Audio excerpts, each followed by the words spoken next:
Shalom, shalom mes frères et sœurs. Sans plus attendre, nous allons continuer la lecture de la parole du jour. Toujours dans Philippiens, chapitre 3, à partir du verset 12. Alors, lisons la parole au nom de Jésus. Ce n'est pas que j'ai déjà remporté le prix ou que j'ai déjà atteint la perfection, mais je cours pour tâcher de m'en emparer, puisque de moi aussi Jésus-Christ s'est emparé. Frères et sœurs, je n'estime pas m'en être moi-même déjà emparé, mais je fais une chose. Je fais une chose, oubliant ce qui est derrière et me portant vers ce qui est devant, je cours vers le but pour remporter le prix de l'appel céleste de Dieu en Jésus-Christ. Nous tous donc, qui sommes mûrs, adoptons cette attitude.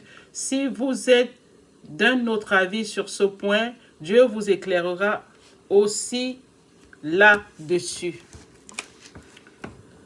Seulement, là où nous en sommes, marchons dans la même direction et vivons en plein accord.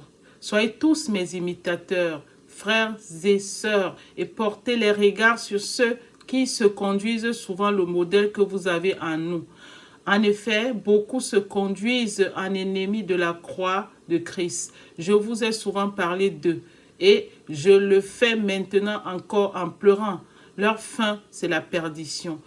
Ils ont pour Dieu leur ventre. Ils mettent leur gloire dans ce qui fait leur honte. Ils ne pensent qu'aux réalités de ce monde. Quant à nous, notre droit et cité est dans le ciel, d'où nous attendons aussi comme sauveur le Seigneur Jésus-Christ. Il transformera notre corps de misère pour le rendre conforme à son corps glorieux par le pouvoir qui a de tout soumettre à son autorité. Amen, amen, amen. Alléluia. Vous voyez, Paul fait encore allusion ici à tous ceux qui sont là, qui disent qu'ils servent le Seigneur alors qu'ils sont là pour leur ventre. Il dit ici, leur fin sera désastreuse. Leur fin sera désastreuse. Il dit aussi que lui, il est là pour le Seigneur. Tout ce qu'il veut, en fait, c'est que le Seigneur vienne et qu'il arrive, qu'il soit parmi les premiers même, pourquoi pas. Parce que la course vers le Seigneur est une course assez longue. Comme il dit même dans sa parole, c'est une route très étroite. Donc, il faut vraiment tenir bon. Il ne faut pas regarder derrière. Il faut juste avancer. Il faut juste avancer. Et si on n'avance pas, on recule en fait. Donc, c'est ça que Dieu nous donne. Cette force que Dieu nous donne. Amen.